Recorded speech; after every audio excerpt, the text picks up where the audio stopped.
Today, I'm going to talk about the difference in my money systems from when I was broke and couldn't keep more than like $200 at a time in my checking account. I didn't have any money saved to where I'm at now, where I've grown my net worth by over $80,000 in less than 2 years. Still not where I want to be, but in a much better place financially. And so I'm going to show you guys the difference in the systems. So the left side is when I was broke, had a negative $4,000 net worth. This is how I saw money. I knew I got a paycheck.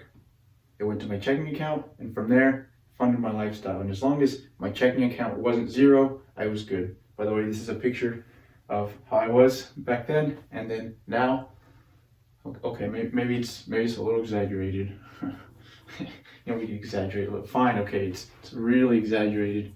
But anyway, as long as there was more than zero in my checking account, I was good. And it started with the paycheck. As you can see now, it doesn't start at paycheck. Paycheck somewhere near the middle, because now I know about taxes. So I know I've got my pre-tax income, that should be my salary, and then there's some things I can do to lower the amount of money that gets taxed, just kind of legally hiding money from the government, and then from there it gets taxed and it goes to my paycheck. It may look a little complicated. I didn't jump from there to there. So what I did was I did do the 401k since I started working, just because I was already automatically opted in, and you might be too. So if you're not sure, make sure you check that out.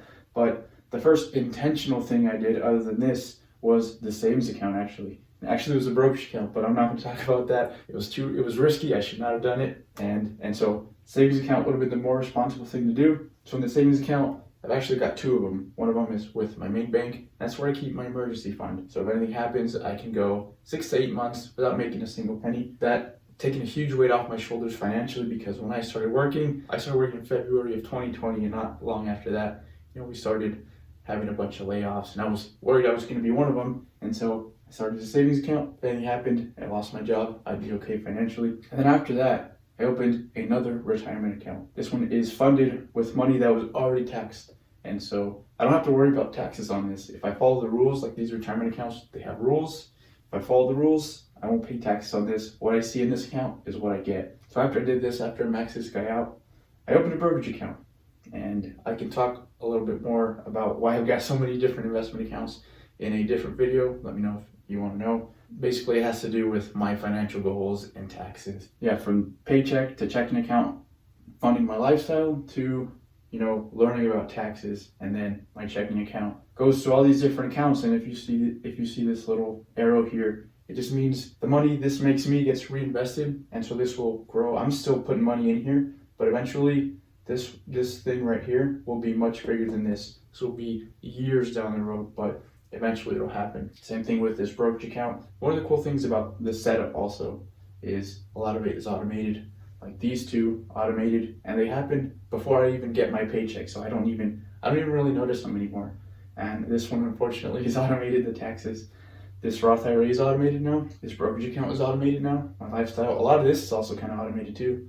And this one will soon be automated. And so I just got the system set up and automate as much as I can, and I don't have to worry about it. I don't have to stress about it.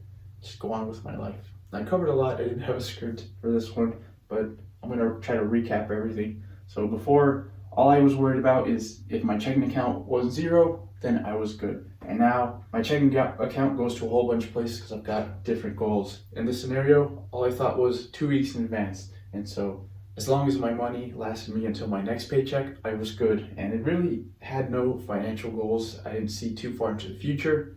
And now I see years into the future, like until I die pretty much. And that's the biggest difference, like the person I've become to get my system like this. So if there's one takeaway from all the rambling I did in this video, is to see beyond just 2 weeks. See beyond your checking account, funding your lifestyle, and plan ahead. Have your goals for your money, and get a system where you don't have to worry about it as much. Money may not be the most fun topic for you, but if you do this early, you'll really set yourself up for financial success in the future. So if you're in your 20s, this is the perfect opportunity for you to learn and sort of go from something like this to something closer to this. It doesn't have to be exactly like this. A lot of people actually do it this way. I didn't make this up. It just sort of played out this way. So this was a different video than usual. Let me know what you guys thought. Let me know if you want to see more whiteboard videos like this. Good luck.